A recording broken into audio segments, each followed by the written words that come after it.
కాంగ్రెస్ పాలనతో రాష్ట్రంలో గూండాల రాజ్యం నడుస్తోందని, ప్రజాస్వామ్యం ఖూనీ అవుతోందని మాజీ మంత్రి శాసనసభలో BRS LP deputy leader Harish Rao ఆగ్రహం వ్యక్తం చేశారు. సంగారెడ్డి జిల్లా కంద్ సెంట్రల్ జైల్లో ఉన్న మెదక్కు చెందిన 13 మంది బీఆర్ఎస్ కార్యకర్తలను ఆయన పరామర్శించారు. అనంతరం జైలు వెలుపల మీడియాతో మాట్లాడారు. ఈ సందర్భంగా కాంగ్రెస్ ప్రభుత్వం పోలీసుల అరాచకాలపై తీవ్రస్థాయిలో మండిపడ్డారు. మెదక్ బీఆర్ఎస్ కార్యకర్తలపై అక్రమ కేసులు పెట్టి అరెస్టు చేసి జైలుకు పంపించడంపై తీవ్రస్థాయిలో ధ్వజమెత్తారు.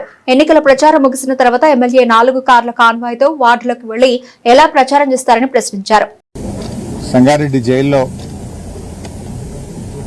కాంగ్రెస్ ప్రభుత్వం అక్రమంగా అరెస్ట్ చేసి నిర్బంధించినటువంటి 13 మంది బీఆర్ఎస్ కార్యకర్తల్ని పరామర్శించడం జరిగింది.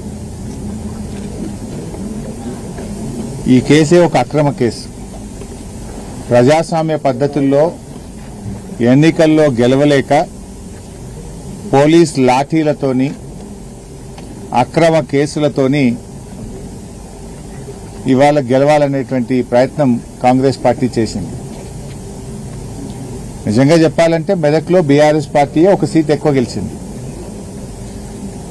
ఎన్నికలకు ముందు రోజు ఎమ్మెల్యే గారు అర్ధరాత్రి 12:30కు ఎందుకు ఆ వార్డులోకి వెళ్లారు?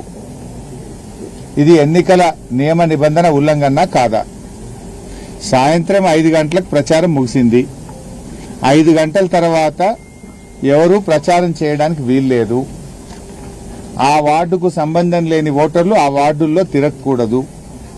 మరి ఆ వార్డుకు ఎందుకు ఎమ్మెల్యే గారు రాత్రి 12:30కు 4 కార్ల కాన్వాయ్తో వెళ్లారు? 4 కార్ల కాన్వాయ్తో వెళ్లి అక్కడ ఒక ముస్లిం మహిళ ఇంటికి వెళ్లి ఆ మహిళను బెదిరించి ఆ మహిళ ఛాతి మీద చెయ్యి వేసి నైటీని చింపే ప్రయత్నం జరిగింది. ఎమ్మెల్యే గారు గన్మెనే దాడి చేసినాడు. సో ఒక ముస్లిం మహిళ మీద దాడి చేసినప్పుడు, ఆమె ముస్లిం మహిళ ఛాతి మీద చెయ్యి వేసి దాడి చేసినప్పుడు సహజంగానే ప్రజల్లో ఆవేశం వస్తుంది కదా. సహజంగానే ప్రజల్లో ఒక ముస్లిం మహిళ మీద మరో గన్మెన్ ఆ రకంగా చెయ్యి వేసి దాడి చేసి ఛాతి మీద చెయ్యి వేసినప్పుడు ఎవరైనా స్పందిస్తారు కదా. నువ్వు ఆ రాత్రి 12:30కి ఎందుకు పోయినారు? డీఎస్పీ గారు దగ్గరుండి వాళ్ళని 12:30కి తీసుకెళ్లి డబ్బులు పంచిపిస్తాడా? మరి 12:30 రాత్రి మీరు ఇక్కడ రాకూడదు, నియమ నిబంధనలకు ఉల్లంఘన, ఇక్కడికి 4 కార్ల కాన్వాయ్తో ఈ రాత్రిపూట ఈ వార్డులోకి రావద్దని చెప్పాల్సిన డీఎస్పీ దగ్గరుండి ఎమ్మెల్యే గారిని 4 కార్ల కాన్వాయ్ని తీసుకుపోయి డబ్బులు పంపించే ప్రయత్నం చేస్తారు. ప్రశ్నించినటువంటి ఒక ముస్లిం మహిళ మీద గన్మెన్ ఛాతి మీద చెయ్యి పెట్టి నైటీ చింపి దాడి చేస్తాడు. అసలు కేసు పెట్టాల్సింది ఎవరి మీద? ఎన్నికల నియమ నిబంధన ఉల్లంఘించి అర్ధరాత్రి పూట డబ్బులు పంచిన ఎమ్మెల్యే అనుచరుల మీద కేసు పెట్టాలి. ఒక ముస్లిం మహిళ మీద దాడి చేసి ఆ నైటీని చింపిన గన్మెన్ మీద కేసు పెట్టాలి. కానీ మీరు వాళ్ళ మీద కేసు పెట్టారు. అన్యాయాన్ని ప్రశ్నించినటువంటి బీఆర్ఎస్ కార్యకర్తల మీద అక్రమ కేసులు పెట్టి ఈరోజు సంగారెడ్డి జైల్లో నిర్బంధించారు. ఇంకా బాధాకరమైన అంశం ఏంటంటే అరెస్ట్ అయినటువంటి 13 మందిలో 6 ఎస్సీలు.